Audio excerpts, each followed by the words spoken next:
Students, RBSC का जो biology का कल पेपर हुआ उसके लिए अगर बात करें तो पेपर बहुत इजी था। तो देखें यहाँ पर जो कोरोना के अंदर सिलेबस रिड्यूस किया गया उसमें टाइमिंग भी कम थी। 2 घंटे 45 मिनट का पेपर था, लेकिन जो मार्क्स थे वो 56 ही थे। तो देखें यहाँ पर जो मल्टीपल चॉइस क्वेश्चन का पहला सेक्शन दिया था उसमें फर्स्ट क्वेश्चन था मनुष्य में अर्धसूत्राणु में गुणसूत्रों की संख्या यानी मियोसाइट्स के अंदर क्रोमोसोम का नंबर पूछा है। अब मियोसाइट की बात करें यहाँ पर तो मियोसाइट तो यहाँ पर 2n होते हैं, लेकिन जब उनके अंदर डिवीजन शुरू हो जाता है यानी प्राइमरी और सेकेंडरी स्पर्मेटोसाइट बनते हैं तब उनमें 23 होता है। तो ये एनसीईआरटी में दिया हुआ है बिल्कुल, तो 46 आंसर बिल्कुल सही है। तो यहाँ पर देखें अपना ए बिल्कुल सही आएगा। सेकंड देखते हैं यहाँ पर परिभ्रूणपोष यानी पेरिस्पर्म। पेरिस्पर्म के लिए अपने पास दो ही यहाँ पर एग्जाम्पल दे रखे थे, एक तो दे रखा था बीटरूट और सेकंड दे रखा था काली मिर्च यानी ब्लैक पेपर। तो अपना आंसर जो है ए बिल्कुल सही होगा। सेकंड देखते हैं यहाँ पर थर्ड के अंदर एक्स नॉट दे रखा है, तो एक्स नॉट कंडीशन के अंदर अपने पास में टर्नर सिंड्रोम जो है वो बिल्कुल सही है, क्योंकि यहाँ पे टोटल 45 क्रोमोसोम प्रेजेंट होते हैं। नेक्स्ट देखें यहाँ पर प्यूरिन के लिए देखना है तो ए जी जो होते हैं प्यूरिन में होते हैं, तो ए जो है यानी एडेनिन जो है वो किस में होगा, प्यूरिन के अंदर। तो यहाँ पर अपना आंसर एडेनिन बिल्कुल सही होगा। नेक्स्ट देखते हैं यहाँ पे हाथी पांव रोग यानी फाइलेरियसिस। तो फाइलेरियल वॉर्म जो होता है उसके लिए ये बिल्कुल सही रहेगा, फाइलेरियल वॉर्म। तो फाइलेरियल वॉर्म यानी वुचेरिया ब्रैंकोफ्टाई, तो सी बिल्कुल सही रहेगा। नेक्स्ट देखें यहाँ पर पूर्ण पादप यानी generate a whole plant from any cell that is totipotency, ये कैपेसिटी होती है। और नेक्स्ट दे रखा है which fever could be confirmed in Widal test, तो टाइफॉइड के लिए विडोल टेस्ट, तो याद रखेंगे टाइफॉइड। उसके बाद दे रखा है ग्रीन प्लांट, बिल्कुल सिंपल सा क्वेश्चन पूछा है, ग्रीन प्लांट के लिए प्रोड्यूसर।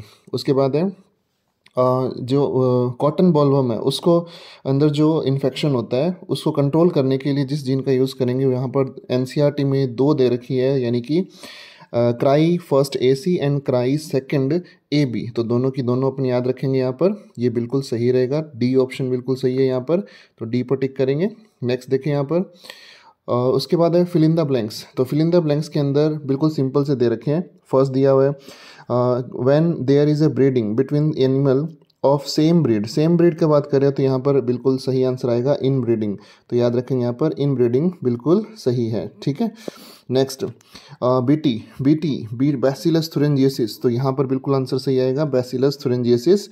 उसके बाद दे रखा है कि if a heritable mutation is observe in a population high frequency, तो बहुत ज़्यादा है तो DNA पॉलीमॉर्फिज्म, पॉली मतलब बहुत, तो पॉलीमॉर्फिज्म याद रखेंगे यहाँ पे पॉलीमॉर्फो, तो पॉलीमॉर्फिज्म कंडीशन जो होगी यहाँ DNA की वो बिल्कुल सही है। उसके बाद है कि एक जाति के विलुप्त होने पर यानी एक है उसके साथ दूसरा भी अगर ख़त्म हो जाए तो क्या बोलेंगे इसको, को एक्सटिंक्शन, तो को एक्सटिंक्शन बिल्कुल सही आंसर रहेगा। नेक्स्ट जो एक नंबर वाले थे उनमें देखें तो डिफाइन बायोटेक्नोलॉजी, बिल्कुल इजी सा है। बायोटेक के अंदर हम जो टेक्निक्स का मैनिपुलेशन करते हैं वो किसके लिए होता है, ह्यूमंस के लिए होता है। उसके बाद माता से ए और एलील और फादर जो है उससे ए नोट दे रखा है, आई नोट दे रखा है, तो इससे बनने वाला कौन सा होगा। तो अब सिंपल सी बात है, यहाँ पर आई नोट है और यहाँ पर ए है, तो दोनों का मिक्स में यहाँ पर क्या बनेगा, ए बनेगा। तो बिल्कुल सिंपल है, ए की यहाँ पर एलील को लेके चला है। बायोपायरेसी यानी अनऑथराइज्ड, यानी बिल्कुल अपन कह सकते हैं इलीगल फॉर्म के अंदर किसी दूसरे की टेक्निक्स को यूज़ करना, जैसे मल्टीनेशनल कंपनी ये काम करती है। तो सिर्फ डेफिनेशन लिखनी थी यहाँ पर। और नेक्स्ट है कि colour blind, colours can not be discriminate by person in colour blindness. तो अपन बुक के अकॉर्डिंग देखें तो रेड और ग्रीन लिखना है, लेकिन ब्लू कलर की भी होती है, तो रेड और ग्रीन इसका सही रहेगा। उसके बाद इन्नेट इम्यूनिटी यानी एक्वायर्ड और इन्नेट 2 टाइप होते हैं, तो इन्नेट इम्यूनिटी बतानी थी यहाँ पर, तो बिल्कुल सिंपल सा डेफिनेशन पूछिए यहाँ पर। नेक्स्ट देखो उसके बाद GMO जेनेटिकली मॉडिफाइड, यानी सिर्फ यहाँ पर डेफिनेशन लिखनी थी। मैनिपुलेशन करते हैं, मैनिपुलेशन करने के बाद जो जानवर तैयार होते हैं यानी ट्रांसजेनिक टाइप से, तो अपन रोजी काऊ का एग्जाम्पल लेके बता सकते हैं यहाँ पर। नेक्स्ट यहाँ पर दे रखा है विच टाइप ऑफ पिरामिड और biomass is found in ocean, ocean के लिए पूछा है। तो ओशियन में देखें कि यहाँ पे जो कंडीशन रहती है वो जो एक्वेटिक ऑर्गेनिज्म है उसके लिए अगर बाहर का पिरामिड पूछा है तो उसके हिसाब से देखें यहाँ पर सबसे नीचे की तरफ जू प्लैंक्टॉन्स, फाइटोप्लैंक्टॉन्स, उसके बाद में फिशेस, फिर उसके बाद बिग फिशेस, फिर ब्लू व्हेल, तो उसके अकॉर्डिंग देख सकते हैं। लेकिन अगर बाहर पे पूछ रहा है तो बाहर पे अपन इसको इन्वर्टेड फॉर्म में भी देख सकते हैं, क्योंकि यहाँ पर इनका वेट बिल्कुल कम होता है, तो ये इन्वर्टेड वाला बिल्कुल सही होगा। उसके बाद एक्स सिटू कंजर्वेशन, इन सिटू एक्स सिटू 2 होता है, इन सिटू तो नेचुरल होता है और एक्स सिटू जो होता है ये ह्यूमन मतलब अब मैन मेड टाइप से होता है, तो उसके अंदर अपन एक्सिट याद रखेंगे, जैसे बॉटनिकल गार्डन हो गया, जूलॉजिकल गार्डन हो गया, जूलॉजिकल पार्क हो गया। उसके बाद सेक्शन बी के अंदर 50 वर्ड्स वाले लिखने थे, बिल्कुल आसान आसान है। देखो, 3 गर्भ निरोधक के नाम लिखने थे, किसी 3 कॉन्ट्रासेप्टिव मेथड के नाम लिखने हैं, बहुत आसान है।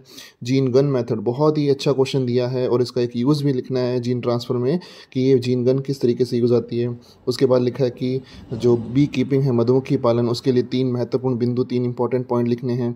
नेक्स्ट देखो, यहाँ पर एनिमल ब्रीडिंग दे रखा है, एनिमल ब्रीडिंग का बिल्कुल सिंपल सा डेफिनेशन पूछ ली, उसके 2 मेन टारगेट क्या रहते हैं वो पूछ लिए। उसके बाद देखो, explain the reason of population growth explosion, explosion के लिए पूछा है, विस्फोट के लिए क्या कारण हो सकते हैं जनसंख्या विस्फोट का, ये अपना रिप्रोडक्टिव हेल्थ से पूछा है। उसके बाद में explain any one feature required to facilitate cloning in vector, तो अच्छा एक फीचर पूछ लिया किसके लिए, क्लोनिंग के लिए। क्लोनिंग का जो वेक्टर है प्लाज्मिड है, उसके अंदर क्या फैसिलिटी। और उसके बाद में 10th क्वेश्चन देखो, explain any one application of biotechnology in medicine, medicine के लिए पूछा है, तो मेडिसिन में एंटीबायोटिक्स बनाते हैं अपन और वैक्सीन के ट्रायल करते हैं, तो किसी एक पर बात कर सकते हैं यहाँ पर। उसके बाद 11th नंबर क्वेश्चन बहुत easy, right any 2 advantage of production of genetically modified plant, वहाँ जीएमओ लिखा हुआ था या जेनेटिकली मॉडिफाइड प्लांट लिखा है, बात तो एक ही है ना। गिव एनी वन एग्जाम्पल, तो बीटी कॉटन का एग्जाम्पल लेके आप बात कर सकते हैं यहाँ पर। तो उसके बाद explain one cause of loss of biodiversity, तो अपने पास में क्वाड्रेट थे लेकिन आप एक पे बात कर सकते हो यहाँ पर, क्योंकि एक ही पूछा है, 4 थे अलग अलग इविल क्वाड्रेट। उसके बाद में pyramid of energy is always upright, explain करना है भाई, एनर्जी हमेशा सीधी रेखा में जाती है, तो ये हमें पिरामिड हमेशा सीधी होती है, इसका मतलब पिरामिड से 2 क्वेश्चन आ गए यहाँ पे। नेक्स्ट देखो, what is the role of transgenic animal, transgenic animal का क्या रोल है, ट्रांसजेनिक एनिमल किस तरीके से यहाँ पर, यानी जीएमओ से रिलेटेड वापस क्वेश्चन, तो इसका मतलब ट्रांसजेनिक एनिमल के बारे में आप बता सकते हो कि वैक्सीन के ट्रायल, सेफ्टी ट्रायल्स और उनके प्रोडक्शन। उसके बाद देखो, डिफाइन स्पीसीज एरिया रिलेशनशिप, बहुत ही अच्छा question.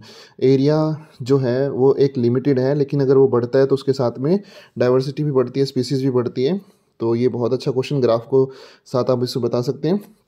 Next 16 number, define a sexual reproduction, बहुत ही अच्छी डेफिनेशन और बहुत ही शानदार छोटा सा क्वेश्चन दिया है। ए sexual, right two example of vegetative propagation, यानी प्लांट के अंदर बताना आपने, और इसी के साथ में सेक्सुअल रिप्रोडक्शन की डेफिनेशन दे दी और मेंस्ट्रुअल साइकिल दे दिया है, तो बहुत ईजी दिया है यहाँ पर। उसके बाद देखो, explain the law of dominance, यानी फर्स्ट लॉ दिया है, लॉ ऑफ डोमिनेंस, और पुनेट स्क्वायर की हेल्प से बताना, यानी F2 जनरेशन तक अपन इससे बात कर सकते हैं। उसके बाद टेस्ट क्रॉस दे दिया, टेस्ट क्रॉस बहुत ही अच्छा, यानी कि F1 जो होता है उसका क्रॉस करवाना है। F1 का क्रॉस किससे होगा, अगर हम अपन बात करें टेस्ट, तो यहाँ पर रिसेसिव से होगा, और अगर आउट की बात करते हैं तो वो डोमिनेंट से होता है, तो बहुत अच्छा क्वेश्चन दिया इन्होंने यहाँ। उसके बाद में 18 नंबर क्वेश्चन में बिल्कुल सिंपल दे रखा है कि right the name of water borne disease, पानी से होने वाले डिजीज़, और प्रिवेंटिव मेजर, तो पानी की साफ़ सफाई वाला अपने 2 प्रिवेंटिव दे सकते हैं यहाँ पर। उसके बाद में एक्टिव और पैसिव इम्यूनिटी के बारे में बात करेंगे, या रेडीमेड यानी नेचुरल पैसिव जो हमने एग्जांपल के साथ पढ़ी थी वो बिल्कुल सिंपल है यहाँ पर। उसके बाद फ्लोरिकल्चर, वाओ, पहली ही लाइन दे दी सेकंड चैप्टर की, फ्लोरिकल्चर। उसके बाद पुंकेसर की संरचना दी है, यानी स्टेमन की स्ट्रक्चर दी है मेल रिप्रोडक्टिव पार्ट की, और ड्रॉ करना है इसमें इसका टिपिकल स्टेमन का डायग्राम। उसके बाद में पोस्ट फर्टिलाइजेशन इवेंट, यानी फर्टिलाइजेशन होने के बाद में क्या होता है, तो एंडोस्पर्म फॉर्मेशन होता है, एम्ब्रियो फॉर्मेशन होता है, तो यहाँ सिर्फ डायग्राम बनाना है, डाइकोट एम्ब्रियो का 1 नंबर का डायग्राम है, और उसके बाद में एक प्लांट एंडोस्पर्म जो है उसकी स्ट्रक्चर। तो नेक्स्ट देखो, 20 नंबर क्वेश्चन बहुत सिंपल दिया है, ट्रांसक्रिप्शन पूछ लिया है यहाँ पर, ट्रांसक्रिप्शन और डेफिनेशन देनी है। उसके बाद में डीएनए जो है और उसके जो ट्रांसक्रिप्शन यूनिट्स होती है उसके बारे में पूछा है, यूनिट्स 3 थी, प्रोमोटर, स्ट्रक्चरल और टर्मिनेटर, और लास्ट पूछ लिया यहाँ पर schematic diagram of the transcription units के डायग्राम बनाने सिर्फ। और लास्ट यहाँ पे इसकी चॉइस के अंदर दे रखा है न्यूक्लियोटाइड, तो न्यूक्लियोटाइड पूछा है तो टाइड बताना है डेफिनेशन, फिर डबल हेलिकल की स्ट्रक्चर और एक लेबल डायग्राम, और उसके बारे में स्लाइड फीचर। तो बिल्कुल सिंपल सा पेपर था, और इसके अंदर अगर देखें तो कोई भी क्वेश्चन ऐसा नहीं है कि जो बहुत मुश्किल हो, सब आसान क्वेश्चन थे, सीधे बुक से उठाए हुए हैं, तो ये हमारे लिए बहुत इंपॉर्टेंट रह गया। और आसान पेपर, इसका मतलब 56 में से 56 भी आ सकते हैं। Best of luck.